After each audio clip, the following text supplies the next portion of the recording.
तर कोल्हापूरमध्ये देखील बेकायदा गर्भलिंग निदान होत असल्याचं आता समोर आलेलं आहे आणि या प्रकरणामध्ये बेकायदेशीर गर्भपात केल्याच्या संशयावरून डॉक्टरांसह 3 एजंटना अटक करण्यात आली आहे। प्रयाग चिखली इथल्या एजंटकडून बेकायदेशीर गर्भपात करण्यासाठीच्या गोळ्या घेतल्या जात होत्या त्या जप्त करण्यात आलेल्या आहेत।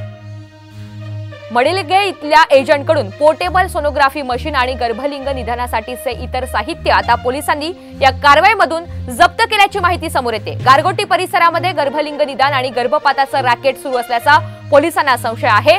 या संदर्भातून आता मोठी कारवाई करण्यात आलेली आहे। कोल्हापूरमध्ये देखील आपण पाहतोय संभाजीनगर पाठोपाठ बेकायदा गर्भलिंग निदान होत असल्याचं समोर आलेलं आहे। अधिकची माहिती आपल्याला रणजित माजगावकर देत आहे। रणजित, कोल्हापूरमध्ये ही मोठी कारवाई करण्यात आल्याचं समजतंय, काय अधिकचे अपडेट्स आहेत तपासाच्या संदर्भातले? कोल्हापूर जिल्ह्यातल्या विविध खेड्यांमध्ये आणि तालुक्यांमध्ये हे गर्भलिंग निदान चाचणी करणारं रॅकेट सध्या कार्यरत आहे। प्रत्येक 1 किंवा 2 महिन्यानंतर अशा पद्धतीची कारवाई उघड होत असते।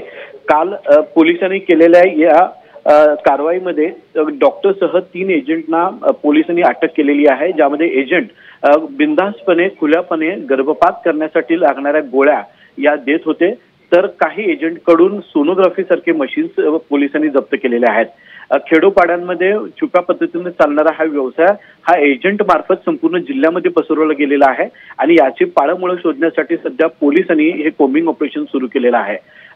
कोल्हापूर आणि गारगोटी या परिसरात मोठ्या प्रमाणात अशा पद्धतीचे उद्योग सुरू असल्याने पोलिसांनी या सर्व भागामध्ये आपलं लक्ष केंद्रित केलंय आणि संशयितांना ताब्यात घेण्याची कारवाई सुरू केलेली आहे। नक्कीच, त्यामुळे या संदर्भात आता तपासातून काय माहिती समोर येते हे पाहणं देखील महत्त्वाचं असेल। धन्यवाद सविस्तर माहितीबद्दल। कोल्हापूरमध्ये देखील आपण पाहतोय आता बेकायदा गर्भलिंग निदान होत असल्याची बाब पुढे आली आहे आणि या प्रकरणामध्ये बेकायदेशीर गर्भपात केल्याच्या संशयावरून डॉक्टरांसह 3 एजंटना अटक करण्यात आली आहे।